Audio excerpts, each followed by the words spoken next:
Izinkan hamba-Mu Tuhan untuk menyampaikan isi hati-Mu. Ampuni kami apabila kami memiliki kesalahan. Firman-Mu terlalu agung. Kami bukan siapa-siapa ya Tuhan, tapi Kau izinkan untuk menyampaikan isi hati-Mu. Hanya dalam nama-Mu kami bersyukur. Haleluya. Amin.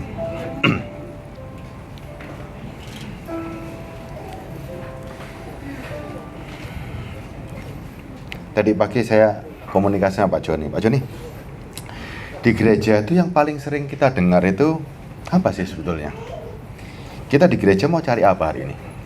Ketika orang datang kepada gereja, tujuannya biasanya yang paling sering didoakan, doa penutupnya orang-orang Kristen ini apa kira-kira? Doa penutupnya apa yang kita cari sekarang? Yang paling sering kita dengar? Hah? Doa Yabes, doa apa lagi nih? Coba. Doa penutupnya orang Kristen ini apa sih? Kita datang ke gereja ini biasanya nyari apa? Orang pasti cari doa penutup, karena itu enak ya. Tapi kita coba telusuri lebih dalam lagi. Untuk apa kita mencari sebuah agama? Untuk apa kita percaya sama Tuhan? Coba renungkan lagi. Untuk apa sih kita cari sama Tuhan? Charles, tolong besarin dikit ya. Untuk apa hari ini kita ini cari? Capek-capek cari Tuhan, hari Minggu beribadah, ya. Untuk apa coba? Kenapa kita hidup di dunia ini? Wes gak usah cari agama, cari yang bebas saja. Kenapa hari ini kita datang ke sini? Kenapa hari ini kita perlu datang ke gereja? Mau cari apa coba? Saudara mau cari berkat? Tuhan sudah siapkan sejak semula, ya. Kalau cuman berkat, Tuhan sudah siapkan sejak zaman dulu. Sejak manusia diciptakan, sudah dikasih. Kejadian 1:28 ya. Kejadian 1:28 ya. Kalau mau cari berkat, semua sudah diberikan sejak semula. Tema hari ini adalah dunia yang rohani sama rohani yang duniawi. Nanti pilihannya saudara yang milih kok, ya. Tapi saya kasih penjelasan dari awal dulu ini. Allah memberkati mereka, lalu Allah berfirman kepada mereka, beranak cuculah dan bertambah banyak, penuhilah bumi dan taklukkanlah itu, berkuasalah atas ikan-ikan di laut dan burung-burung di udara, dan di atas segala binatang yang merayap di bumi. Firman ini buat siapa hari ini? Firman waktu dikeluarkan sama Tuhan buat siapa hari ini? Buat orang Kristen atau buat semua orang? Semua orang. Jadi kalau perkara berkat, Tuhan katakan apa ini? Penuhilah bumi dan taklukkanlah itu, terus berkuasalah atas ikan-ikan di laut dan burung-burung di udara dan atas segala binatang yang merayap di bumi. Bumi suruh naklukkan nggak? Kita diberi kuasa nggak untuk menaklukkan bumi? Sudah, stop kalau gitu ya. Bicara berkat Tuhan sudah kasihkan semua kok. Kristen nggak Kristen dikasih semua. Yang lahir di muka bumi begitu jadi bayi, punya kuasa nggak untuk menaklukkan? Pak Anton baru punya bayi hari ini. Cucunya Pak Anton punya kuasa nggak untuk menaklukkan bumi? Perlu diminta lagi nggak? Nggak perlu. Semua orang yang begitu lahir di muka bumi sudah diberikan kuasa yang sama. Jadi jangan cari berkat lagi ya. Tapi ada orang cari Tuhan untuk berkat. Memang Israel dijanjikan berkat. Kalau mau seperti Tuhannya Israel, cari Tuhannya Israel. Ada banyak berkat di sana. Tapi Tuhannya sudah ganti hari ini. Tuhan itu Esa atau banyak? Tuhan Esa. Pada zamannya dia janjikan berkat pada orang Israel, karena Israel itu budak. Pada saatnya juga Tuhannya Israel juga berubah. Coba kalau yang mau cari berkat, sembahlah Tuhannya Israel. Tapi saya kasih tahu dulu ini, ya. 2 Tawarik 7 ayat 19 sering dibaca Pak Joni ini. Ya, sering dibaca Pak Joni. 2 Tawarik 7 19 Charles. Tetapi jika kamu berbalik dan meninggalkan segala ketetapan dan perintahku yang telah kuberikan kepadamu, dan pergi beribadah kepada Allah lain dan sujud menyembah kepadanya, ayat 20-nya, maka aku akan mencabut kamu dari tanahku yang telah kuberikan kepadamu, dan rumah ini yang telah kukuduskan bagi namaku akan kubuang dari hadapanku, dan akan kujadikan kiasan dan sindiran di antara segala bangsa. Rumahnya Tuhan yang di Israel ada berkasnya enggak? Ada wujudnya enggak? Kalau nggak ada wujudnya, kenapa mereka? Ada apa dengan mereka? 21. Dan setiap orang yang lewat rumah yang amat ditinggikan ini akan tertegun dan berkata, apa sebabnya Tuhan berbuat yang demikian kepada negeri ini dan kepada rumah ini? Coba. Maka orang akan berkata, sebab mereka meninggalkan Tuhan Allah nenek moyang mereka yang membawa mereka keluar dari Mesir, sebab mereka berpegang pada Allah lain dan sujud menyembah kepadanya dan beribadah kepadanya. Itulah sebabnya ia mendatangkan segala malapetaka ini ke atas mereka. Kalau mau cari berkat, memang Israel dulu menjanjikan segala berkatnya. Cari di sana. Israel hari ini bait sucinya kemana? Runtuh kan? Terus Tuhannya kemana kalau begitu? Apa yang menyebabkan bait suci itu runtuh? Karena mereka menyembah Allah lain. Sekarang kita kejar lagi nih. Kita cari lagi, kenapa itu runtuh? Yesaya 43 ayat 18. Yesaya 43 ayat 18. Firman-Nya, janganlah ingat hal-hal yang dahulu, dan janganlah perhatikan hal dari zaman purbakala. Lihat, aku hendak membuat sesuatu yang baru, yang sekarang sudah tumbuh. Belumkah kamu mengetahuinya? Ya, aku hendak membuat jalan di padang gurun dan di sungai-sungai padang di belantara. Binatang hutan akan memuliakan aku, serigala dan burung onta, sebab aku telah membuat air memancar di padang gurun dan sungai-sungai di padang belantara untuk memberi minum umat pilihanku. Siapa yang menjadi air kehidupan? Ini sebuah nubuatan yang dijanjikan, ya. Terus Yeremia 3:15. Kita lihat sekarang, Tuhan itu esa. Tidak ada Tuhan 2, 3, 4, 5, nggak ada. Tuhan itu esa. Kalau ada nanti kontra, yang satu mau begini, yang satu mau begini. Di rumah saja, kalau ada dua raja, apa yang terjadi? Nggak usah jauh-jauh, di rumah saja. Pak Fernando sama Ibu, sama-sama kuat. Apa yang terjadi Pak Fernando? Hah? Bisa nggak Ibu nurut Pak Fernando takluk? Nggak bisa. Kalau Ibu nurut sama Pak Fernando, berarti memang rajanya Pak Fernando. Ya, nggak ada dua raja dalam keluarga. Apalagi ini kerajaan. Coba bayangkan kerajaannya, satu ada raja, satu ada ratu, sama-sama berkuasa. Atau nggak usah banyak-banyak, bapak berkuasa, anak berkuasa, jadinya gimana? Gimana coba? Bapaknya berkuasa, anaknya juga berkuasa. Yang pasti di rumah punya geng sendiri-sendiri. Ikut gengnya anak, ikut gengnya bapak. Dan itu terjadi hari ini. Terjadinya bukan di rumah saya, di gereja. Di dalam iman, di dalam kepercayaan, ya. Yeremia 3:15. Aku akan mengangkat bagimu gembala-gembala yang sesuai dengan hatiku. Mereka akan mengembalakan kamu dengan pengetahuan dan pengertian. Ayat 16-nya ini. Apabila pada masa itu kamu bertambah banyak dan beranak cucu di negeri ini, demikianlah firman Tuhan, maka orang tidak akan lagi berbicara tentang tabut perjanjian Tuhan. Itu tidak lagi akan timbul dalam hati dan tidak lagi akan diingat orang. Orang tidak lagi akan mencarinya atau membuatnya kembali. Ini firman nggak? Apa arti firman ini coba? Orang sudah nggak ngomong lagi tentang tabut, nggak ngomong lagi tentang urusan-urusan ini. Tapi hari ini banyak nggak yang masih bingung? Banyak kan? Dikatakan loh, Yeremia itu sampai catat 2 kali, ya. 17 saya bacakan ya. Pada waktu itu, ketika orang sudah nggak ngomong tabut perjanjian, pada waktu itu Yerusalem akan disebut tahta Tuhan, dan segala bangsa akan berkumpul ke sana demi nama Tuhan ke Yerusalem.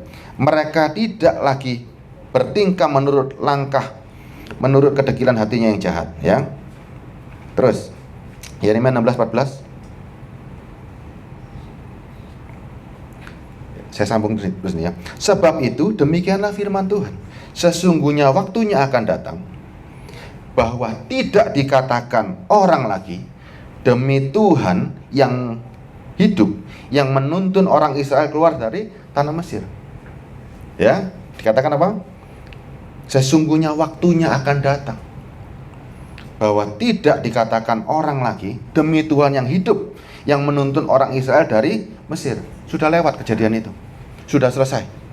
Kejadian Israel keluar dari Mesir sudah selesai.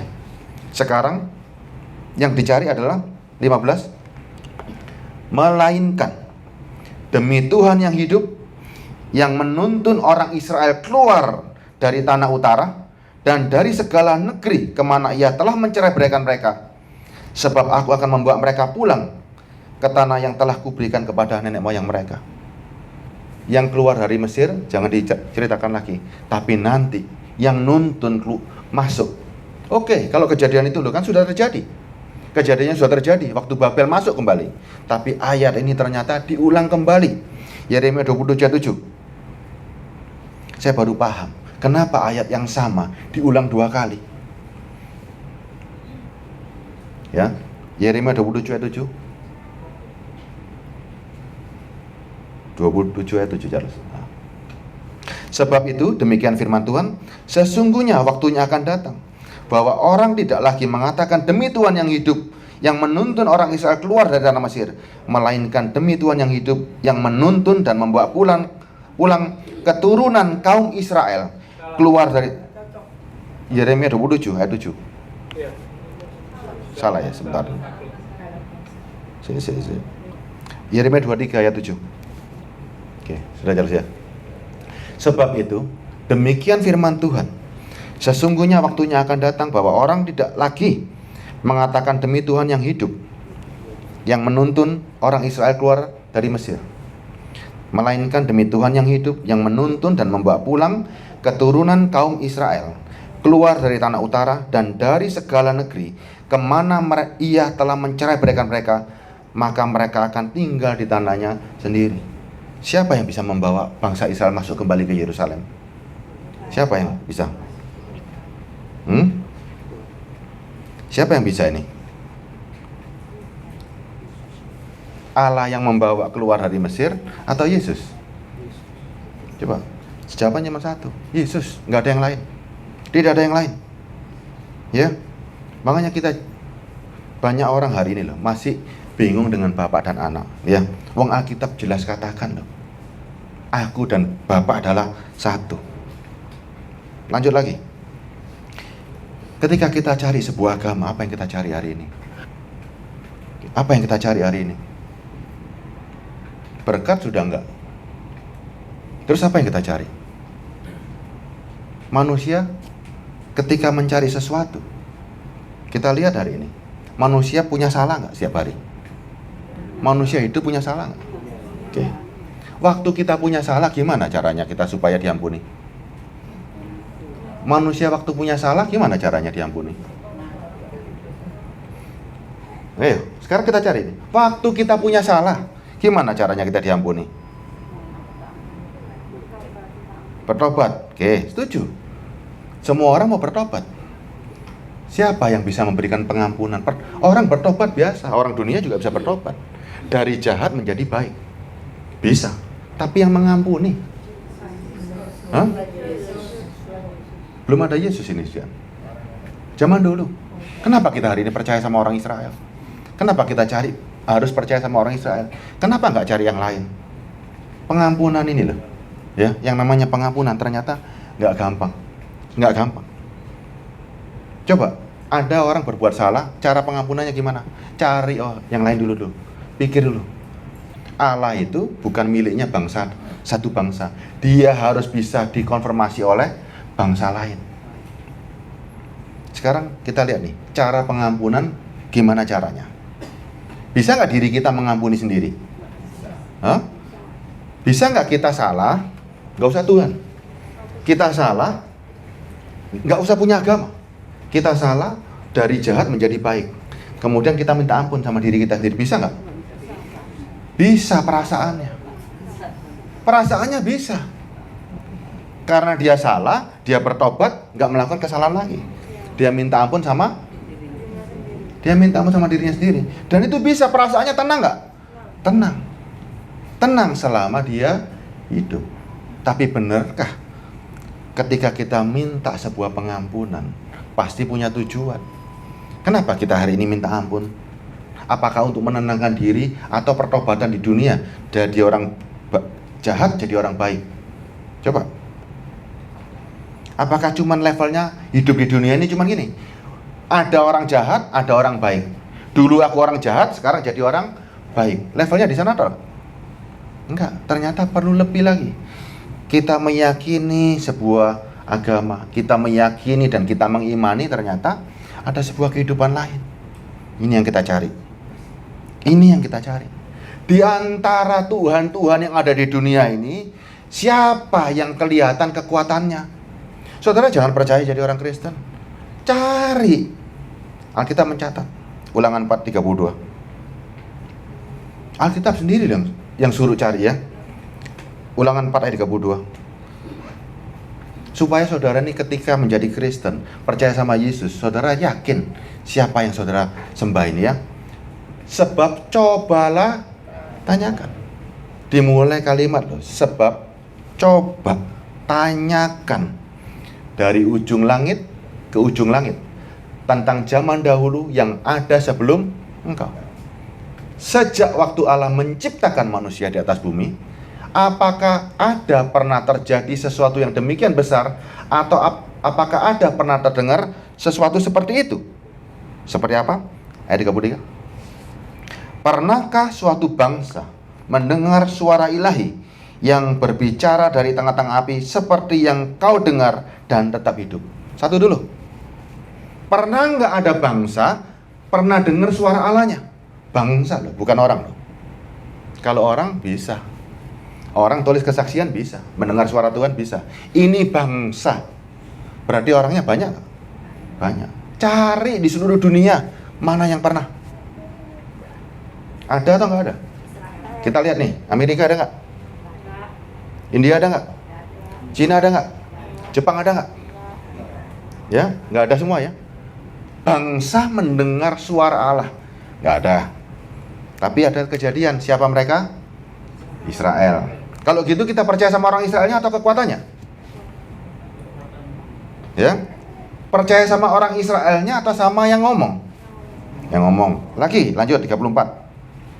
Atau pernahkah suatu Allah mencoba datang untuk mengambil baginya suatu bangsa dari tengah-tengah bangsa lain? Pernah nggak? Ada bangsa jadi budak, diambil. Bangsa kalau jadi budak itu kuat atau lemah?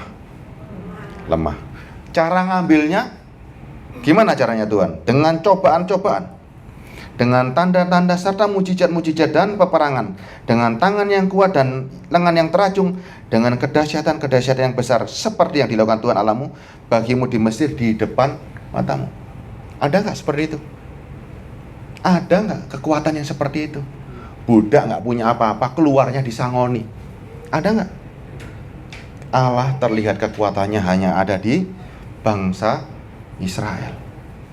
Tapi apakah dengan begitu kita nyembahnya, kita kepingin jadi orang Israelnya secara jasmani? Enggak loh. Enggak loh. Yang hebat itu Allahnya pada zaman dulu, ya. Di kelima, engkau diberi melihatnya untuk mengetahui bahwa Tuhanlah Allah, tidak ada yang lain kecuali Dia. Dari langit Ia membiarkan engkau mendengar suaranya untuk mengajari engkau. Di bumi Ia membiarkan engkau untuk melihat apinya yang besar. Dan dari segala perkataannya kau dengar dari tengah-tengah api. Dan ingat loh, Tuhan ini hebatnya apa yang ada di Israel? Dia menunjukkan kekuatannya juga kepada bangsa lain. Coba cari di dunia ini. Kalau mereka ada suatu Tuhan jadi Tuhannya, pasti hanya untuk bangsa itu. Dia nggak pernah Allah itu berkeluar ke bangsa lain. Dan Allahnya orang Israel tercatat. Daniel 6 ayat 26.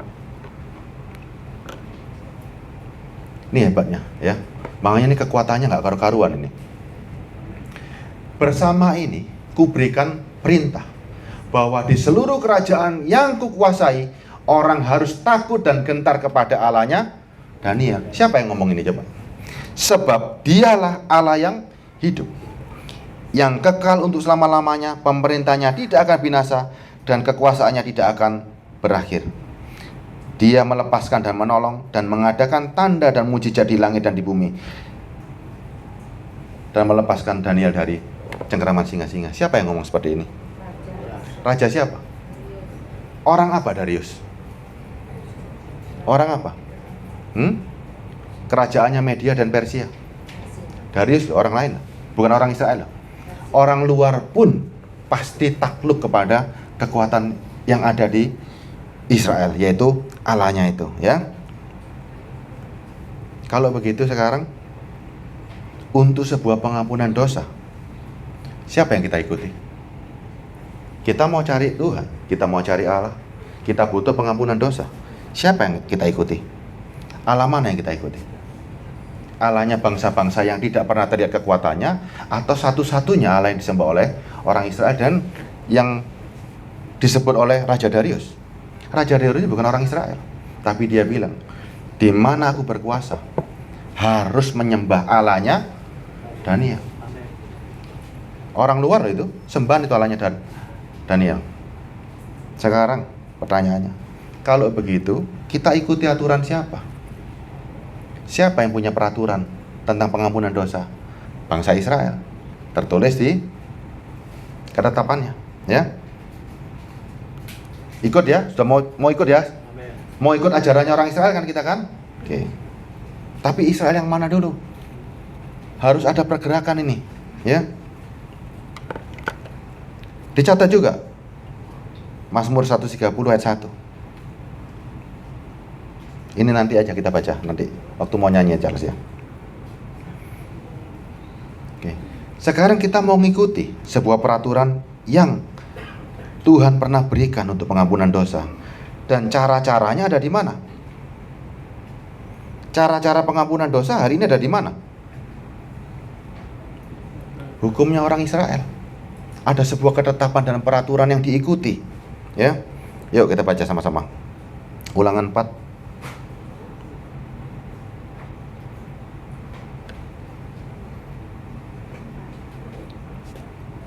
ayat 7.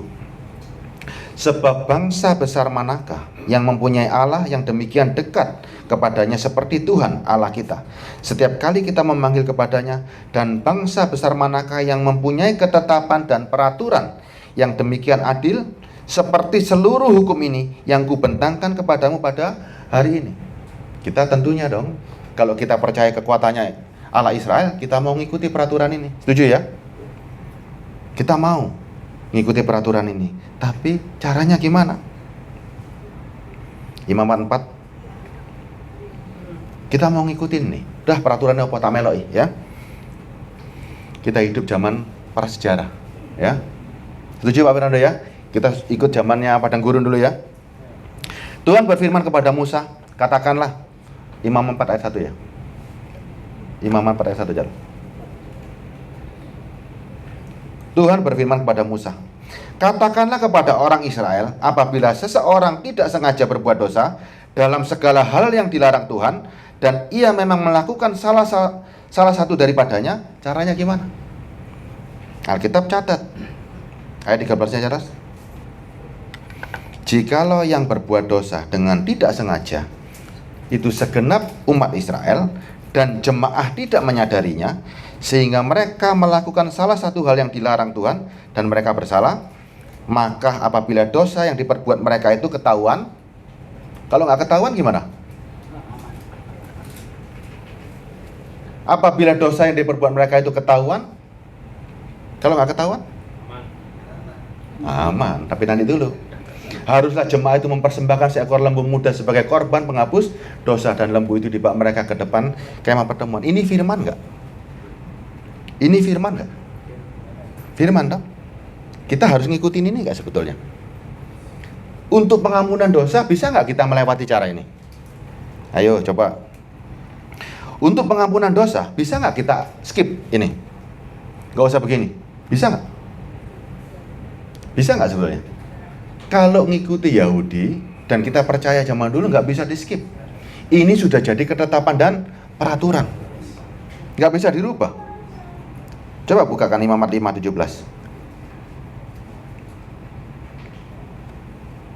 Jikalau seseorang berbuat dosa dengan melakukan salah satu hal yang dilarang Tuhan tanpa mengetahuinya, maka ia bersalah dan ia harus menanggung kesalahannya sendiri. Haruslah ia membawa kepada imam seekor domba jantan yang tidak bercela dari kambing domba yang sudah dinilai sebagai korban penebus salah. Imam itu harus mengadakan pendamaian bagi orang itu karena perbuatan yang tidak disengaja dan yang tidak diketahuinya, sehingga ia menerima pengampunan. Coba, bisa dirubah nggak? Ini hukum loh. Kalau seperti ini, gimana caranya kita dapat pengampunan? Kalau caranya seperti ini, gimana caranya dapat pengampunan?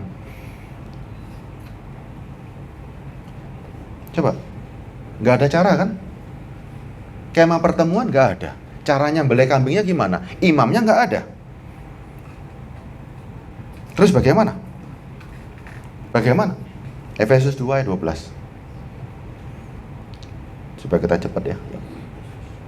Bahwa waktu itu kamu tanpa Kristus, tidak termasuk kewarganegaraan Israel, dan tidak mendapat bagian dalam ketentuan-ketentuan yang dijanjikan, tanpa pengharapan dan tanpa Allah di dunia. Tetapi sekarang dalam Kristus, kamu yang dahulu jauh sudah menjadi dekat oleh darah Kristus, karena dialah damai sejahtera kita, yang telah mempersatukan kedua belah pihak, yang telah merubuhkan tembok pemisah, yaitu perseteruan. Sebab dengan matinya sebagai manusia, ia telah membatalkan hukum Taurat dengan segala perintah dan ketentuannya, untuk menciptakan keduanya menjadi satu manusia baru dalam dirinya. Dengan demikian, dengan itu mengadakan damai sejahtera, dan untuk memperdamaikan keduanya di dalam satu tubuh dengan Allah oleh salib, dengan melenyapkan perseteruan pada salib itu. Ini firman nggak? Mana yang firman yang lebih update hari ini? Siapa yang berani nulis perubahan ketetapan dan peraturan yang ada di Israel? Coba. Siapa yang berani nulis perubahan ketetapan dan peraturan? Manusia biasa bisa nggak? Pak Ayu bisa nggak? Pak Ayu orang yang hebat, raja, suka perang, suka ini, hebat, bisa rubah peraturan? Berani kira-kira? Tidak ada satupun orang di bumi ini yang berani ngerubah peraturan yang sudah diberikan Allah sendiri. Kekuatannya terbukti kok. Kekuatannya terbukti. Sehingga mau tidak mau, firman ini berubah. Dan yang penulisnya jelas. Siapa yang bisa merubah? Hanya Yesus Kristus. Masih kurang? Ayo, Kolose 1 ayat 18. Ia adalah tubuh, yaitu jemaat. Ia adalah kepala tubuh, yaitu jemaat. Ialah yang sulung, yang pertama bangkit dari antara mati, sehingga ia yang lebih utama dari segala sesuatu. Karena seluruh kepenuhan Allah berkenan diam di dalam dia, dan oleh dialah ia memperdamaikan segala sesuatu dengan dirinya, baik yang ada di bumi maupun yang ada di sorga, sesudah ia mengadakan pendamaian oleh darah salib Kristus. Juga kamu dahulu jauh dari Allah yang memusuhinya dalam hati dan pikiran, seperti yang nyata dari perbuatanmu yang jahat. Sekarang diperdamaikannya dalam tubuh jasmani Kristus oleh kematiannya, untuk menempatkan kamu yang kudus dan yang tak bercacat, tak bercelah di hadapannya. Kita sekarang dapat pengampunan yang enak kan? Saudara nggak perlu kan nyumbang kambing, nggak perlu cari kambing, nggak perlu cari lembu, cukup nih lah. Percaya nggak bahwa darahnya bisa mengampuni? Ini yang jadi problem hari ini. Percaya nggak? Kok sedemikian gampangnya? Kita yang bersalah, kenapa harus ada korban? Karena itu ketetapan. Tapi kalau mengorbankan binatang nggak bisa. Kemah pertemuannya nggak ada, bait sucinya nggak ada, imamnya hilang semua. Gimana kalau kita buat salah? Kalau saudara mati hari ini dalam keadaan tidak bertobat, apa akibatnya coba? Saudara kalau hari ini salah sama Tuhan, punya hukum baik dan jahat. Waktu saudara salah, gimana cara mengampuninya? Orang bisa mengampuni diri sendiri, merasa benar, bisa, sangat bisa. Kan jari ini dewi. Tapi siapa yang di dalam ini yang bisa mengampuni? Rohnya siapa? Nggak asal-asal, ada peraturan yang harus diikuti. Makanya kalau orang nggak ngerti kadang-kadang, Yesus mati buat apa? Buat apa Yesus mati? Lo nggak ngerti. Kalau kamu tahu Allah itu ada di mana, kamu harus ikuti peraturan yang sudah-sudah. Yesus ini merubah peraturan hanya untuk dirimu, ya. Coba lihat Matius 26 ayat 28.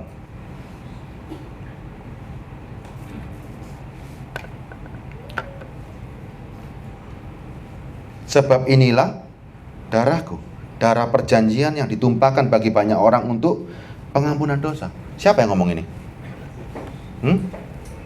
Siapa yang ngomong ini? Makanya banyak orang bilang ini, kapan Yesus ngomong darahnya untuk mengampuni dosa? Ini loh. Ini firman. Kalau mau sangkal-sangkalan firman ini, rubahan firman ini. Coba. Berarti kita sekarang meyakini ya, Darah Kristus punya kuasa ya? Punya kuasa darah Kristus.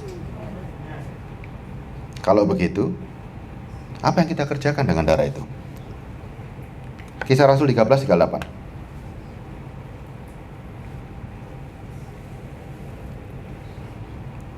Kisah 13:38. Jadi ketahuilah, hai saudara-saudara, oleh karena dialah, maka diberitakan kepada kamu pengampunan dosa. Dan di dalam dialah setiap orang yang percaya memperoleh pembebasan dari segala dosa yang tidak kamu peroleh dari hukum Musa. Semua rasul-rasul itu bingung ngabarkan tentang pengampunan dosa. Siapa yang berhak? Ya, itu semua rasul-rasulnya Kristus. Tapi rasul-rasul hari ini beda. Yang dikabarkan bukan pengampunan dosa. Yang dikabarkan doanya terakhir doa berkat.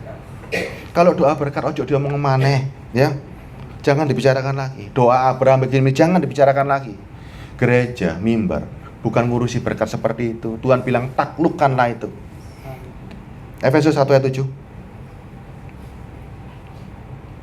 Sebab di dalam Dia dan oleh darahnya kita beroleh penebusan, yaitu pengampunan dosa menurut kekayaan dan kasih karunia-Nya yang dilimpahkannya kepada kita dalam segala hikmat dan pengertian. Jelas tuh ayatnya. Sebab di dalam Dia dan oleh darahnya kita beroleh penebusan.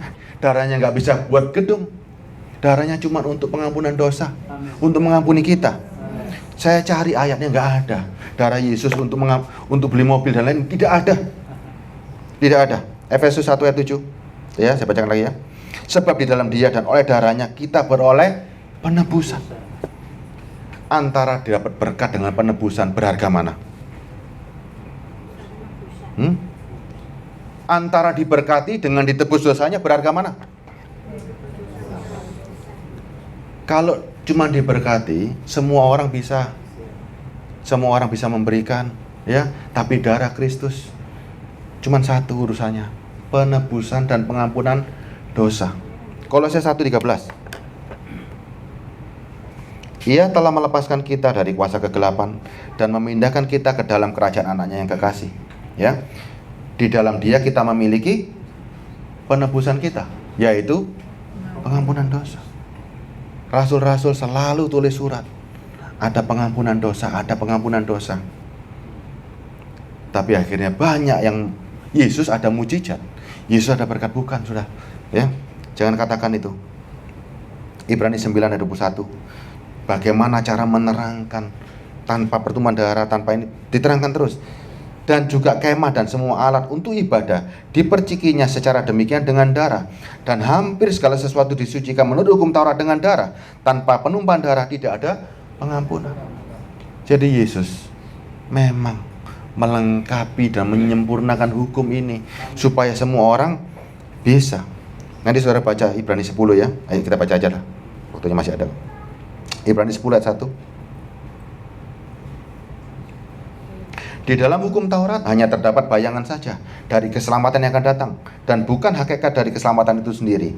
Karena itu dengan korban yang sama, yang setiap tahun terus-menerus dipersembahkan, hukum Taurat tidak mungkin menyempurnakan mereka yang datang mengambil bagian dalamnya. Saudara bayangkan hari ini, kalau hukum Taurat bisa ngampuni dosa zaman hari ini, baiknya nggak ono. Jumlah orangnya banyak. Yang berbuat dosa, cara pengampunannya kemana coba? Pak Fernando berbuat dosa, cara pengampunannya gimana nih? Harus kemana hari ini? Pak Yo berbuat dosa kemana? Bu Matias berbuat dosa? Pernah nggak Bu Matias sepanjang hidupnya nggak berbuat dosa? Bisa nggak? Pak Joni bisa nggak? Nggak bisa. Saya aja nggak bisa kok Pak. Kalau kita setiap hari bisa salah, sadar atau tidak sadar, waktu kita sadar bahwa harus minta ampun kemana? Coba, kita harus ke Israel. Di Israel juga nggak bisa akhirnya. Bait sucinya nggak ono. Gimana caranya? Makanya Yesus itu sudah merancangkan buat saudara, ya. Sebab jika hal itu mungkin, ya, makanya dicatat ayat 2-nya. Sebab jika hal itu mungkin, pasti orang tidak mempersembahkan korban lagi. Sebab mereka yang melakukan ibadah itu tidak sadar akan dosa setelah disucikan sekali untuk selama-lamanya. Karena tiap tahun bisa minta ampun. Orang nggak menghargai lagi, Ya, tetapi justru oleh korban-korban itu setiap tahun orang diperingatkan akan adanya dosa. Dan sebab tidak mungkin darah lembu jantan atau darah domba jantan menghapus dosa. Karena itu ketika ia masuk ke dunia, ia berkata, korban dan persembahan tidak engkau kehendaki, tetapi engkau telah menyediakan tubuh bagiku. Kepada korban bakaran dan korban penghapus dosa engkau tidak berkenan. Lalu aku berkata, sungguh akan datang, dalam gulungan kitab ada tertulis tentang aku, untuk melakukan kehendakmu, ya Allah. Itu ayatnya Mazmur 40 ayat 6 dan 7 itu sebenarnya. Di atas ia berkata, korban dan persembahan dan korban bakaran dan korban penghapus dosa engkau tidak kehendaki, engkau tidak berkenan kepadanya, meskipun dipersembahkan menurut hukum Taurat. Dan kemudian katanya, sungguh aku akan datang melakukan kehendakmu. Yang pertama ia hapuskan supaya menegakkan yang kedua. Sehingga kita mau nggak mau ngikuti tata cara Yahudi sebetulnya. Karena di dalam Yahudi, di dalam Israel ada kekuatan yang begitu besar. Mau nggak mau nggak bisa ditolak kok ini. Kalau saudara mau tolak silakan, nggak ada masalah. Tapi cari dari ujung ke ujung Allah mana yang pernah menunjukkan kekuatan. Ya, saudara sekarang mantap ya.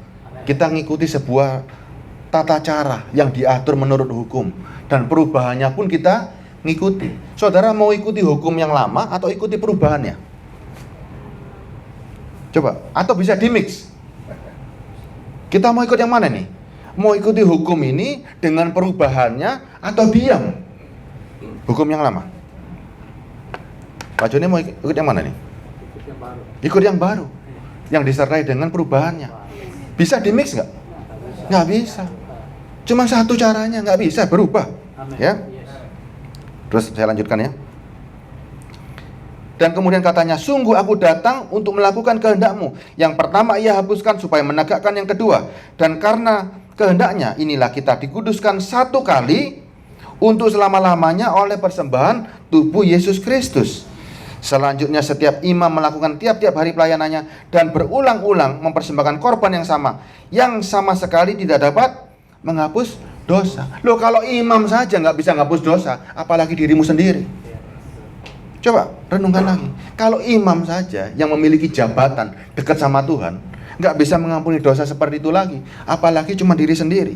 Tapi banyak orang kan hari ini kalau berbuat salah cukup membatin saja, bertobat. Itu namanya menenangkan diri. Ya, menenangkan diri sendiri supaya dirinya tenang. Tapi itu semu. Ayat 12. Tetapi ia setelah mempersembahkan satu korban saja karena dosa, ia duduk lama-lamanya di sebelah kanan Allah. Jangan artikan sebelah kanan Allah Yesus sama Allah kanan kiri. Orang yang bisa pakai mata batinnya, dia bisa melihat bahwa tangan kanan Allah itu apa artinya, ya. Dan sekarang ia hanya menantikan saatnya di masa di mana musuh-musuhnya akan dijadikan tumpuan kakinya. Siapa musuh-musuh Yesus hari ini? Siapa musuh-musuh Yesus? Setan atau manusia hari ini? Siapa musuh Yesus? Soalnya berkaitan sama ini, duniawi yang rohani sama rohani yang duniawi. Saudara ada di mana ini sebelumnya? Saya mau tanya dulu sebelum langkah. Duniawi yang rohani atau rohani yang duniawi? Pilihan satu, pilihan dua, itu aja. Pilihan satu, duniawi yang rohani. Pilihan dua, rohani yang duniawi. Yang satu siapa? Yang dua siapa? Yang satu siapa? Ayo. Yang satu siapa? Yang dua siapa? Lu kok bingung sekarang? Ayo. Satu. Yang dua? Hah? Coba saya baca ulang ya. Duniawi yang rohani. Yang satu rohani yang duniawi. Coba. Oke, satu. Hah? Topengnya mana? Duniawi yang rohani. Ini kayaknya kecewa ini. Yang ini rohani yang duniawi ketawa-ketawa ini.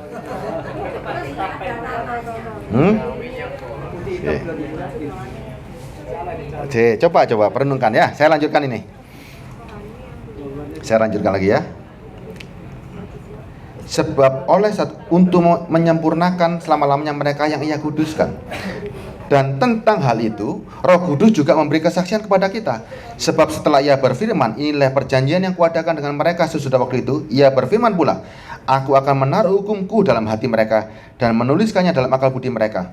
Dan aku tidak lagi mengingat dosa-dosa dan kesalahan mereka.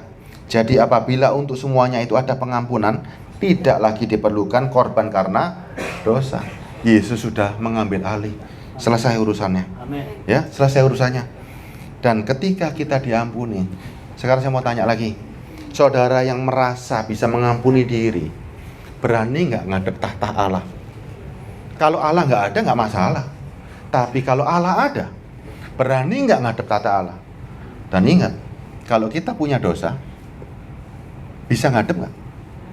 Atau terbuang dengan sendirinya? Makanya hanya orang yang punya iman dari ketetapan dan peraturan yang dirubah sama Tuhan Yesus. Ya, perubahannya ayat 19.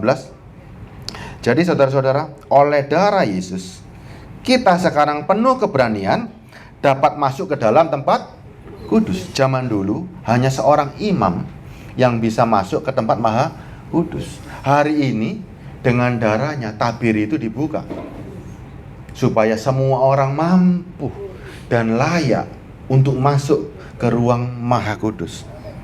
Ya. Dan karena ia telah membuka jalan yang baru dan hidup bagi kita melalui tabir, yaitu dirinya sendiri, dan kita mempunyai seorang imam besar sebagai kepala rumah Allah. Karena itu marilah kita menghadap Allah dengan hati yang tulus ikhlas, dengan keyakinan iman yang teguh. Oleh karena hati kita telah dibersihkan dari hati nurani yang jahat, dan tubuh kita telah dibasuh dengan air yang murni. Ini loh kuncinya, saudara.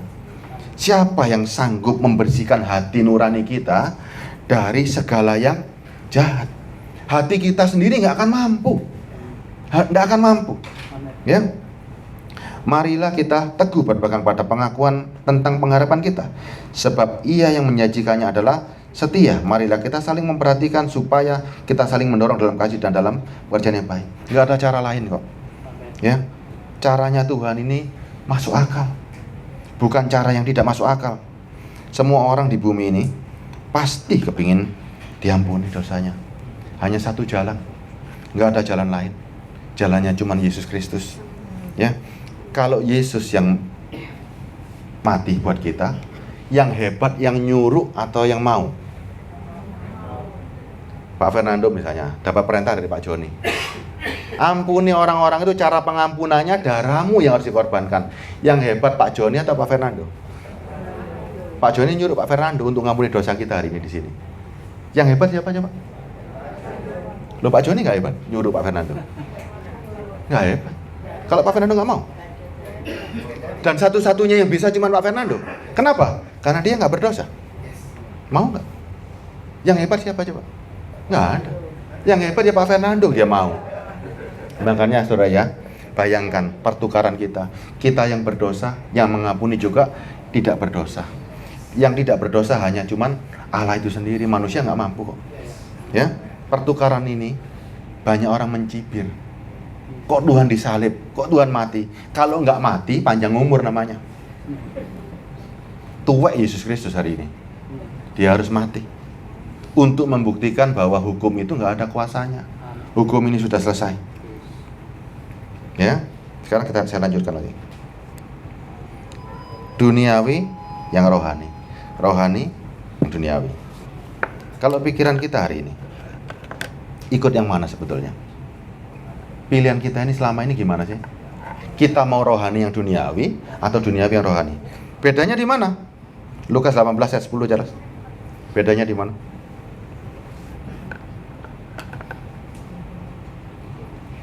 Ada dua orang pergi di bait Allah. Ya, dua orang. Untuk berdoa. Yang seorang adalah Farisi dan yang lain pemungut cukai. Orang Farisi itu berdiri dan berdoa dalam hatinya begini, ya Allah, dalam hati loh doanya. Ya Allah, aku mengucap syukur kepadamu. Karena aku tidak sama seperti orang lain. Bukan perampok, bukan orang lalim, bukan penjina, dan bukan juga seperti pemungut cukai. Sempurna nggak? Ada kesalahan nggak?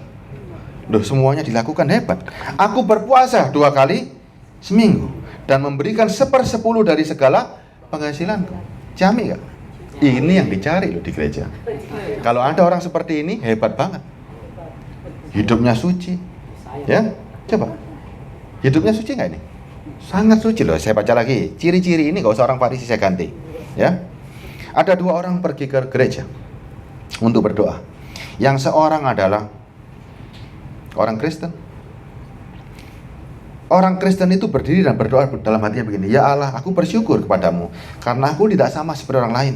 Bukan perampok, bukan orang lalim, bukan pezina, dan bukan juga seorang pungut cukai. Aku berpuasa 2 kali seminggu. Aku memberikan 1/10 dari segala penghasilan. Kira-kira dengan jemaat seperti ini, disayang pendeta. Oke. Ya, sempurna. Gak ada kesalahan nih.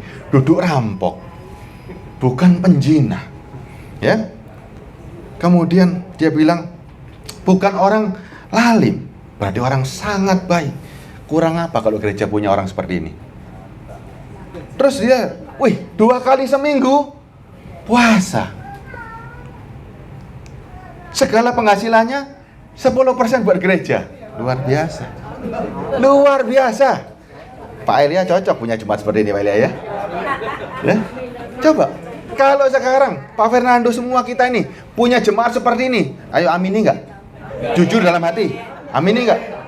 Amin, puji Tuhan. Jemaatnya gak rampok, bukan orang jahat, bukan penjina, amin. Bukan pemungut cukai. Tapi coba lihat.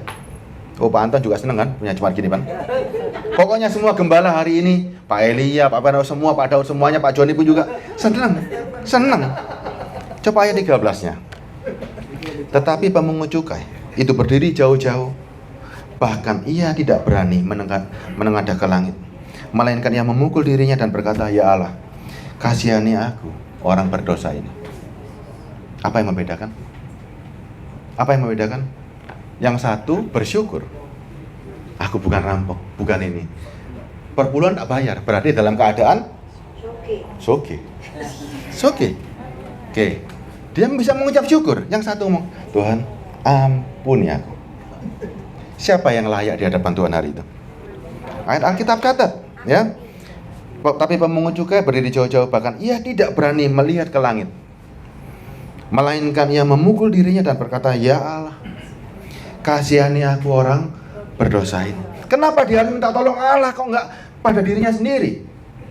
Karena semua meyakini kok ada Tuhan ini kok. Ya. Aku berkata kepadamu, orang ini pulang ke rumahnya sebagai orang yang dibenarkan, dan orang lain itu tidak. Sebab barang siapa meninggikan diri, ia akan direndahkan, dan barang siapa merendahkan diri, ia akan ditinggikan. Oke, sekarang rohani yang duniawi beda dengan duniawi yang rohani. Yang benar yang mana sih sebetulnya? Duniawi yang rohani. Kita hidup di dunia, tapi segala sesuatu adalah untuk kemuliaan Tuhan. Itu rohani.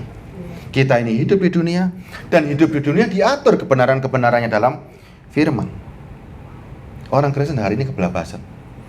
Cari belas kasihan bukan sama Tuhan, cari belas kasihannya sama. Coba, ini kita anak Allah loh.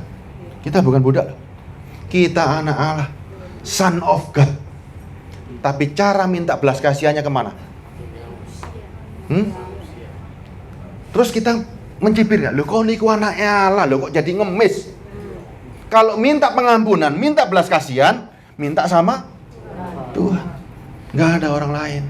Tapi hari ini coba lihat, untuk membangun gedung, siapa yang diminta? Tuhanmu nggak mampu. Tuhan nggak mampu bangun. Untuk sesuatu, minta sama siapa hari ini? Belas kasihan? Lo anak Allah atau anak manusia sih? Kita ini anaknya siapa hari ini? Saya mau buat dulu nih. Duniawi yang rohani. Kita anak siapa hari ini? Lek anaknya mama, jaluk duit nang mama. Tapi kita ngaku loh anak Allah loh. Anak Allah dipimpin oleh roh. Waktu kita dipimpin oleh roh, kita udah mati belum? Belum. Setiap tindakan kita mencerminkan roh. Setiap tindakan yang kita lakukan, baik itu bekerja firman nggak? Firman. Itu rohani loh, ya. Kita nggak bisa minta belas kasihannya orang, harus minta belas kasihannya Tuhan, ya. Coba sekarang, firman nggak ini? Tuhan katakan taklukkanlah. Orang Israel harus berperang melawan bangsa Midian. Kita catat, lihat. Bilangan 31 ayat 7. Ya, duniawi yang kita lakukan hari ini sebetulnya itu adalah rohani. Kenapa? Karena kita taat pada firman. Firman suruh bekerja ya bekerja. Firman suruh perang ya perang. Kemudian berperanglah mereka melawan Midian seperti yang diperintahkan Tuhan kepada Musa, lalu membunuh semua laki-laki mereka. Zaman dulu ini perintah perangi. Mereka berangkat perang. Nggak mungkin mereka enggak Tuhan. Aku kan umatmu, engkau yang berperang saja, aku diam. Enggak, perang. Kalau ada perintah seperti itu zaman dulu, ya ikut mereka. Ya. Dan itu rohani kan? Karena ngikuti firman. Keluaran 20 ayat 9.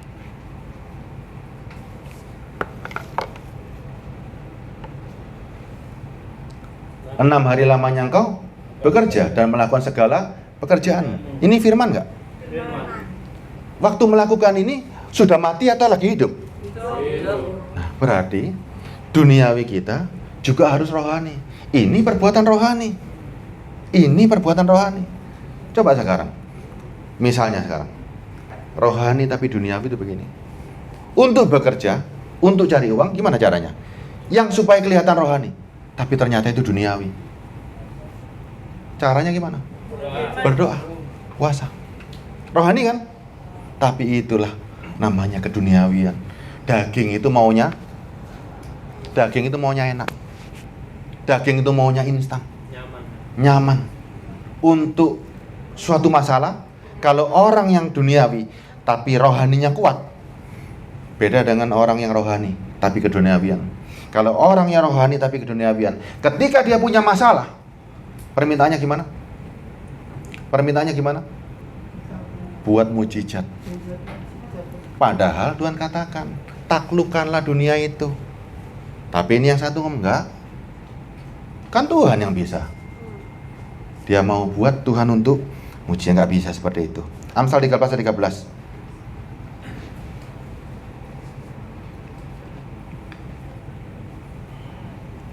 Siapa meremehkan firman, ia akan menanggung akibatnya.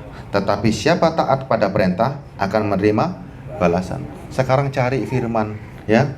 Selama kita hidup, untuk hidup di dunia, diatur nggak sama firman? Nah, cari ini tuh, supaya engkau bisa dikatakan bahwa engkau duniawi, tapi sebetulnya engkau ini rohani banget. Jangan sampai engkau itu dikatakan gini loh, engkau ini rohani, tapi sini duniawi tok. Ya, cari firman selama engkau hidup. Mana yang namanya firman Allah untuk hidup di dunia ini? Jangan dibalik-balik, ya. Makanya Roma 1 ayat 11 catat beginilah. Sebab aku ingin melihat kamu, Roma 1 ayat 11. Sebab aku ingin melihat kamu untuk memberikan karunia rohani kepadamu guna menguatkan kamu, yaitu supaya aku ada di antara kamu dan turut terhibur oleh iman kita bersama, baik oleh imanmu maupun oleh imanku. 13 kuncinya. Saudara-saudara, aku mau supaya kamu mengetahui bahwa aku telah sering berniat untuk datang kepadamu hingga kini, namun aku selalu terhalang agar di tengah-tengahmu aku menemukan buah seperti juga di tengah-tengah bangsa bukan Yahudi yang lain. Ternyata kalau duniawi yang rohani itu kuat, kita pasti berbuah. Dan buah inilah yang kita pertontonkan. Balik lagi kok firman ini sebetulnya. Ya, tapi banyak orang pakai atributnya tok. Kita ini hidup di dunia supaya terlihat rohani. Dia nggak mau disebut duniawi, dia maunya disebut rohani. Enak mana sebetulnya? Pak Joni rohani banget, Pak Ming duniawi banget. Enak mana sebenarnya? Ayo jujur aja. Pak Joni rohani banget, Pak Ming duniawi banget. Coba. Tapi Ming dengan keduniawinya, dia bertanggung jawab dan dia mengikuti semua firman yang Tuhan lakukan. Yang Pak Joni yang katanya rohani, dia pakai atribut-atribut rohani supaya dibilang orang seperti orang kudus. Coba, banyak nggak? Coba sekarang kita lihat tanda rohani. Ya. Roma 2 ayat 28. Banyak nggak orang itu mau pakai atribut rohani? Contoh saja, sebab yang disebut Yahudi bukanlah yang lahir secara lahiriah, dan yang disebut sunat bukanlah yang dilangsungkan secara lahiriah. Banyak nggak orang hari ini? Coba aja. Yang afdol itu yang disunat, yang nggak disunat nggak bisa masuk. Ada nggak seperti itu? Ada kan? 29. Tetapi orang Yahudi sejati ialah yang tidak nampak keyahudiannya, dan sunat ialah di dalam hati secara rohani, bukan secara hurfiah. Maka pujian baginya datang bukan dari manusia tapi dari Allah. Manusia duniawi yang rohani, ya, hidupnya dipimpin roh. Tapi orang rohani tapi duniawi, hidupnya dipimpin oleh dagingnya. Karena yang dia tunjukkan keduniawiannya. Yang satu orang duniawi nunjukkan kekuatan rohnya, supaya dia nggak butuh pengakuan dari orang. Dia nggak butuh terlihat harus rohani, tapi dia terlihat kekuatannya dalam melakukan segala sesuatu. Ternyata dia sesuai firman. Yang rohani tadi, hidupnya Tuhan bilang sudah bekerja 6 hari, dia nggak mau. Dia nggak mau. Dia mau caranya instan, segala sesuatunya pokoknya perkenanan Tuhan, pokoknya segala sesuatu minta privilege. Rohani nggak seperti itu? Rohani nggak? Ingat loh, daging kita kepingin enak, tapi roh kita kuat menanggung segalanya. Dan orang yang rohaninya kuat, pasti jasmaninya juga kuat. Jangan kebalik, ya, jangan dibalik. Kalau rohani kita nggak kuat, maka kita tunjukkan hal-hal yang rohani. Coba, misalnya saya berdiri di mimbar pakai jubah ungu ini, saya pakai atribut-atribut rohani, lebih tambah suci nggak saya? Hah? Kelihatan. Terus cara doaku sambil begini-begini, gimana kira-kira? Kata-kataku makin banyak, coba kira-kira gimana? Hah? Kayak siapa ini? Coba, apakah dengan begitu menambah rohaniku? Enggak kan? Orang yang duniawi tapi rohaninya kuat, nggak perlu begitu-begitu. Sini tampan. Sungguh sini. 1 Korintus 7:18. Coba kalau seandainya tadinya saya mau cari selendang dari Israel, ya, terus kemudian pakai apa pokoknya yang ketok. Jadi penampilan saya sudah kelihatan bahwa saya ini rohani. Tapi ternyata hidup saya duniawi pol. Banyak nggak yang seperti itu? Coba. Penampilannya hebat, tapi lebih baik orang duniawi, tapi dia melakukan firman. Semua kehidupannya seperti firman. Itu yang paling penting, ya. 1 Korintus 7:18. Nih pesannya Paulus, ya. Kalau seorang dipanggil dalam keadaan bersunat, jangan ia berusaha meniadakan tanda-tanda sunat itu. Dan kalau ia seseorang dipanggil dalam keadaan tidak bersunat, janganlah ia mau bersunat. Sebab sunat atau bersunat tidak penting. Yang penting mentaati hukum-hukum Allah. Yang paling penting itu bukan jasmanimu sebetulnya, tapi rohanimu, ya. Baiklah, tiap-tiap orang tinggal dalam keadaannya seperti waktu ia dipanggil. Adakah engkau hamba waktu dipanggil? Itu tidak masalah. Jangan mau terus karena sudah jadi Kristen, karena seorang hamba tiba-tiba kepingin jadi. Nah, kan diajarkan engkau bukan lagi ekor tapi kepala. Paulus catat loh, ya. Makanya Kristen itu melahirkan para demonstran, ya. Hari ini keajaran gereja melahirkan demonstran. Kenapa? Demo kabeh. Karena dijanjikan semuanya yang boten-boten. Rohani dibawa ke duniawi. Janjinya untuk roh dibawa ke duniawi. Yang satu rohaninya kuat untuk menikmati bumi, untuk menaklukkan bumi, harus sesuai dengan firman. Yang satu beda. Yang satu tukang demo. Jadi Kristen bim salah bim. Jadi ekor, jadi kepala. Saya lihat kepala dan ekor ada 2. Kalajengking sama ular. Dan semuanya menjijikkan. Paulus catat begini, baiklah tiap-tiap orang tinggal dalam keadaannya waktu ia dipanggil Allah. Adapun kau seorang hamba, waktu kau dipanggil nggak ada masalah.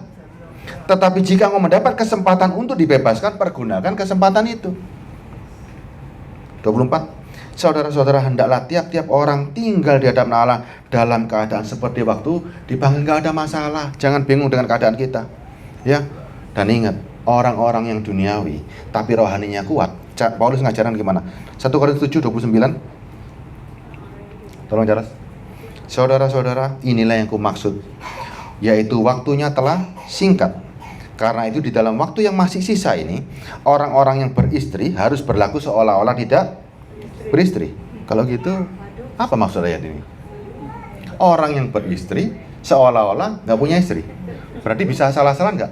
Orang dunia yang kalau orang nangkepnya salah, yang rohani jadi duniawi, dia pakai ayat ini untuk istri. Aku seolah-olah nggak dibujul kan? Jadi aku bebas. Ya, tapi kan kita pakai duniawi kita untuk kerohanian. Apa maksud ayat ini? Oh, ternyata. Kita lanjutkan ayat 30. Dan orang-orang yang menangis seolah-olah tidak menangis, dan orang bergembira seolah-olah tidak bergembira, dan orang-orang yang membeli seolah-olah tidak memiliki apa yang mereka beli. Lebih lanjut lagi, pendeknya orang-orang yang mempergunakan barang-barang duniawi seolah-olah sama sekali tidak mempergunakannya, sebab dunia yang kita kenal sekarang akan berlalu. Ayat 32 ini kuncinya. Aku ingin supaya kamu hidup tanpa kekhawatiran. Orang yang tidak beristri memusatkan perhatiannya pada perkara Tuhan. Bagaimana Tuhan berkenan kepadanya. Tuhan maunya itu cuma gini loh. Kalian boleh memiliki semuanya kok, tapi lakukan bahwa semuanya itu hanya sementara. Duniawimu ini sementara, yang rohmu ini selama-lamanya. Punya istri, jangan diakui bahwa istrinya, oh aku seolah-olah nggak punya istri, jadi kalau pulang jam 12 malam, jam 3 malam, tidak ada masalah. Bukan begitu. Ya. Bukan begitu ayat ini, seolah-olah. Artinya perhatian kita semuanya untuk Tuhan. Waktu kita perhatian untuk Tuhan, Tuhan ajarkan apa? Kasihilah sesamamu manusia. Jadi perintahnya Tuhan itu langsung saling berkaitan. Nggak bisa lepas satu diambil, nggak bisa. Tapi kalau hukum dan ketetapan bisa diambil satu. Tapi kalau Tuhan nggak bisa. Kasihilah Tuhan Allahmu dengan segenap akal budimu dan pikiranmu. Wujudnya mengasihi sesama, ya. Ingat, duniawi ini harus kita bawa menuju rohani. Bukan rohani kita bawa menuju jasmani. Mulai hari ini copotan atribut-atribut yang membuat engkau kelihatan kudus, tapi gak kudus. Ya. Masih ada yang pakai salib gede? Nggak ada masalah salibnya, nggak. Saya cuma intermezzo aja. Tapi jangan sampai begini loh. Mau kelihatan rohani, tapi cuman atributnya tok. Sehingga kita disangka sama orang duniawi, oh kita rohani banget, enggak. Ya. Rohani itu bukan seperti itu. Rohani itu harus dari dalam, ya. Tidak bisa salah-salan. Nggak bisa pura-pura, ya. Ada begitu banyak firman ini. Saya sebentar.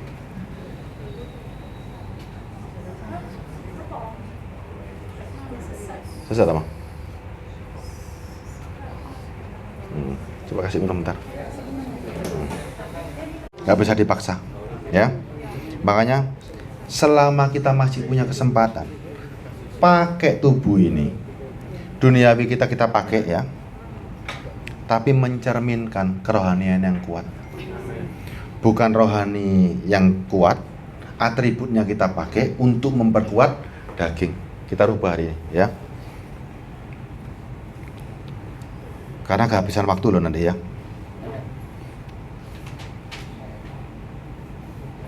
Wes mah, mulai enak.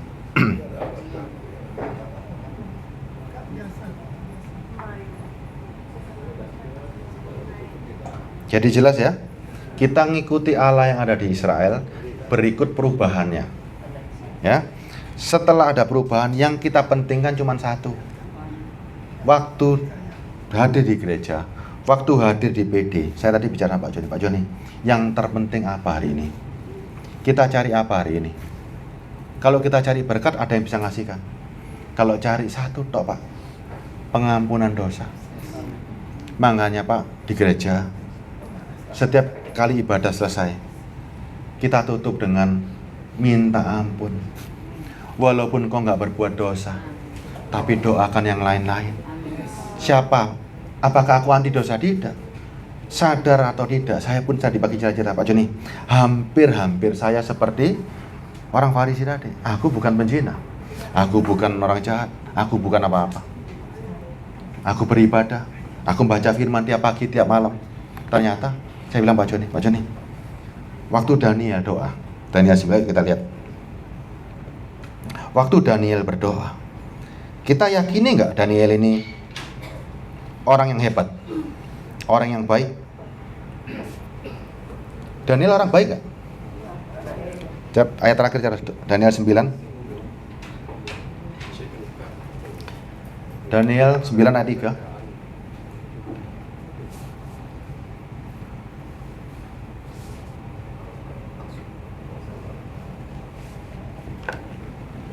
Lalu aku mengarahkan mukaku kepada Tuhan. Lalu aku mengarahkan mukaku kepada Tuhan untuk berdoa dan bermohon sambil berpuasa dan mengenakan kain kabung serta abu. Kira-kira yang diminta sama Daniel apa hari ini? Saudara baca, ya. Kira-kira orang yang berdoa pada zaman itu, yang diminta apa? Aku berdoa supaya diberkati, supaya disembuhkan, supaya atau apa ini? Saya lanjutkan ayatnya. Maka aku memohon kepada Tuhan Allahku dan mengaku dosa. Terus demikian, Tuhan Allah yang maha besar dan dahsyat, yang memegang perjanjian dan kasih setia terhadap mereka yang mengasihi Engkau serta berpegang kepada perintah-Mu. Ayat 5. Kami telah berbuat dosa dan salah. Kami telah berlaku fasik dan telah memberontak. Kami telah menyimpang dari perintah dan peraturan-Mu. Kita lihat hari ini, Daniel sebetulnya, apakah Daniel melanggar perintah? Nah, tapi dia mohon pengampunan kami. Di sini semua ada yang nggak punya dosa nggak? Yesus memang sudah mengampuni satu kali untuk selama-lamanya. Tapi saudara yakin nggak setelah engkau menerima Kristus, ada yang nggak punya dosa nggak? Siapa yang nggak punya dosa? Pak Joni? Bu Norma? Saya sendiri? Terus apa yang harus kita minta? Apa yang harus kita bawa? Siapa tahu di antara semua ini ada yang berbuat dosa dan kita nggak ngerti. Nggak, dosamu jangan diceritakan ke saya, jangan ceritakan ke orang-orang. Minta ampunnya sama Tuhan. Masing-masing punya kesalahan kok. Daripada saya doakan berkat, enak mana? Mintakan pengampunan sama Tuhan. Ya, kalau minta berkat bisa ke orang-orang lain. Tapi kalau minta pengampunan, cuman mimbar ini. Hanya nama Yesus. Makanya yang paling powerful hari ini, gereja mengabarkan pertobatan dan pengampunan dosa. 6 hari lamanya engkau bekerja, siapa tahu dalam pekerjaanmu, dalam kehidupanmu engkau keselip. Hari Minggu boleh nggak minta ampun sama Tuhan? Atau nggak boleh? Kan Yesus satu kali untuk sama-lamanya, jadi kita sudah pasti selamat. Enggak kan? 6 hari kita bekerja, siapa tahu tangan kita ini kotor. Siapa tahu kehidupan ini kita sempat salah. Di mana kita minta ampunnya? Ke gereja nggak bisa minta ampun ya, mengisi berkat KB. Nggak bisa minta ampun kita. Gereja nggak menawarkan pengampunan lagi. Coba. Daniel sampai bicara seperti itu. Ayat ini Charles 19.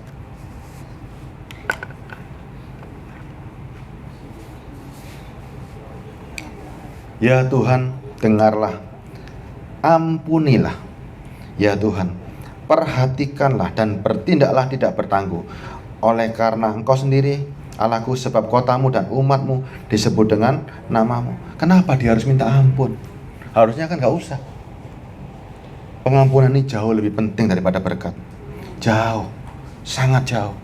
Yesus Kristus mati itu bukan untuk yang lain-lain. Cuman urusan pengampunan dosa. Bukan urusan dengan engkau akan menjadi lebih kaya. Tidak sama sekali. Bahkan Rasul Paulus ajarkan kan, kalau engkau terpanggil, tenang dalam keadaan, nggak usah bingung. Makanya banyak orang Kristen hari ini kan begitu jadi Kristen dijanjikan yang nggak karu-karuan, enggak, tetap aja stay aja. keadaan kita hari ini, duniawi kita hari ini, ya, harusnya terlihat rohani kita. Ojo dibalik-balik. Stay saja, tenang saja. Yesus Kristus cuman mengabarkan pengampunan dosa dan pertobatan, yang lain nggak perlu. Kalau urusan berkat, katanya Tuhan, lu sudah tak kasih firman-Nya dari awal kok. Taklukkanlah, nggak ada cara lain. Ya, urusan pengampunan dosa, ayo urusan sama aku. Urusan yang lain, urusi sendirimu. Sudah tak berikan kuasa. Untuk dosa, kamu nggak berkuasa, aku yang punya kuasa. Kenapa harus diampuni? Karena saudara perlu masuk ke dalam kekudusan, masuk dalam sorga. Harus permisi sama yang punya. Yang bisa memasukkan saudara hanya yang punya, ya, yang lain nggak ada. Hari ini rubah. Jangan pakai atribut rohani. Jangan minta belas kasihan sama manusia, ya.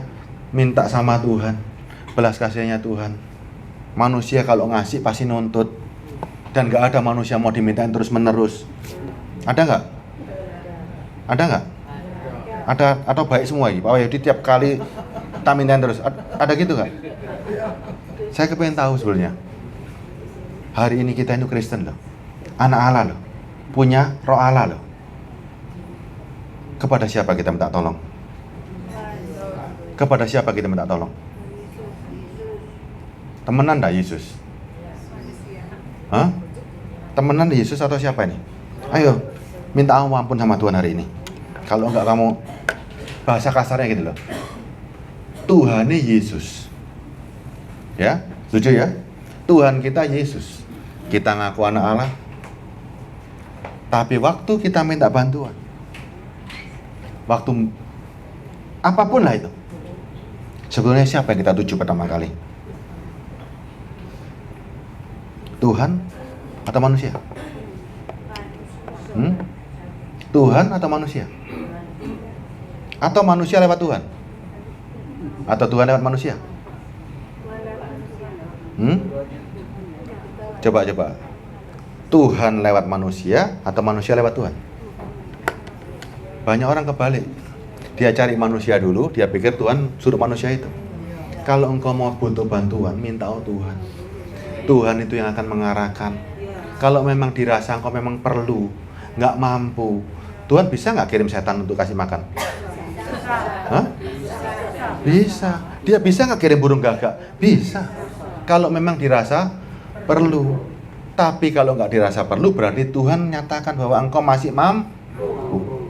Firman katakan, rohani yang duniawi yang rohani. Firmannya katakan apa? Kerja. 6 hari lamanya bekerja, nggak bisa dibalik-balik. Ya. Hari ini Pak Joni yang tutup tentang pengampunan. Nggak ada cara lain loh Pak Joni. Ya, tidak ada cara lain. Gereja cuman urusan sama pengampunan, urusan sama dosamu diampuni enggak? Ya. Kalau enggak buat apa kita kali ini, ya? Mazmur 130 ayat 1 jelas saya tutup ini ya. Ini ada lagunya, ya. Mazmur 130 ayat 1. Kalau cuman cari urusan berkat, cari orang-orang kaya. Cari kesembuhan, cari dokter yang terbaik, ya. Cari mujizat, cari tukang sulap. Cari keselamatan dan pengampunan dosa, cari Yesus Kristus. Nyanyian Syarah. Dari jurang yang dalam aku berseru kepadamu ya Tuhan. Tuhan, dengarkanlah suaraku. Biarlah telingamu menaruh perhatian kepada suara permohonanku. Jika engkau ya Tuhan mengingat-ingat kesalahan, siapa yang dapat tahan? Ya, kita bisa melupakan, kita bisa minta ampun sama diri kita sendiri. Tapi kalau bukan pengampunan dari Tuhan, itu semu. Tetapi padamu ada pengampunan, supaya engkau ditakutin orang. Aku menanti-nantikan Tuhan, jiwaku menanti-nanti, dan aku mengharapkan firman-Nya. Jiwaku mengharapkan Tuhan lebih daripada pengawal mengharapkan pagi, lebih daripada pengawal mengharapkan pagi. Berharaplah kepada Tuhan, hai Israel, sebab pada Tuhan ada kasih setia, dan Ia banyak kali mengadakan pembebasan. Dialah yang akan membebaskan Israel dari segala kesalahannya. Yang cuma bisa ngampuni dosa cuma satu orang hari ini, Yesus Kristus. Mau nggak mau saudara harus ikuti itu, ya. Kalau minta nomor, minta kesembuhan, ada orang banyak. Mau cari rumah, hubungi Pak Wahyudi. Mau cari kerupuk, Bu Eni. Ya. Mau cari somai, ada. Semua ada bidangnya masing-masing. Cari keselamatan, datang pada Yesus. Cari pengampunan dosa, datang ke gereja. Ya, jangan datang ke gereja. Biasanya gini, saya dulu masih ingat. Kalau mau pulang, sik, dulu doa berkat. Ya, dan doa berkatnya itu api sini. Tapi lupa dibacakan. Kalau engkau nggak nurut, kutuk ini akan kirim. Kan itu. Harusnya kalau doa berkatnya ada, kalau dipakai perjanjian lama itu adil kok. Kalau ada berkat, ada kutuk. Tapi orang kan nggak adil. Sing diomongno sing enak tok. Yang kutuknya gak melok. Dosa nggak gitu? Dosa nggak? Kita tahu loh, ada berkat dan ada kutuk. Tapi yang dikabarkan cuman berkatnya tok. Sama dengan saudara itu jebak. Tahu jebak? Tahu jebak? Kalimat jebak. Jebak itu janji yang enak. Tapi kalau meleset dikutuk. Tahu nggak Mbak Tuhan kalau ada berkat dan kutuk? Pak Fernando tahu kan? Ada berkat, ada kutuk. Orang zaman dulu diberkati kalau dia melakukan firman dengan setia segala ketetapan dan peraturannya. Kalau meleset gak pernah diberitahu. Kalau meleset tidak pernah diberitahu. Itu namanya nggak fair. Ya, yang fair itu ada berkat juga kasih tahu kutuknya. Kalau Yesus cuma satu, datang kepadaku tak beri pengampunan dosa. Nggak ada yang lain. Sehingga nggak ada yang namanya kalau nggak percaya Yesus gimana? Ya dosa. Terus nggak ada cara lain. Kita sekarang hubungannya cuma satu tok. Kalau engkau mati, urusan sama siapa? Mama saya terbatas tadi, ya kan? Kepingin muda lagi nggak bisa kok. Makin tua pasti pada sakit-sakit lagi nanti. Saya pun juga sama. Ini sendiri kalau berdiri begini sudah kemang. Nggak bisa ditahan, Pak Joni. Nggak ada. Ini masih bisa loncat-loncat. Kan nggak bisa. Coba Melayu Agraha Pak, Putrono Agraha 10 kali nggak bisa. Kita tubuh ini punya alarm. Sekarang ini cuman satu, Tuhan ampuni aku. Nggak ada yang lain, supaya aku bisa masuk dalam hadirat-Mu, ke dalam ruang Maha Kudus, supaya kita bisa berhubungan sama Tuhan. Tanpa kekudusan nggak bisa. Ya, Pak Yo jangan sampai gini loh. Aku nggak perlu Tuhan. Aku bisa mengampuni diriku sendiri. Nggak ada masalah. Tidak ada masalah. Tapi kan itu perasaannya sendiri. Kan harus ada sosok sendiri. Kita ini mau diampuni atas apa? Dari mana kita mohon ampun? Siapa yang punya firman? Coba sekarang. Jangan berzina, jangan membunuh. Itu firmannya siapa? Tuhan toh. Kalau kita menyalahi siapa?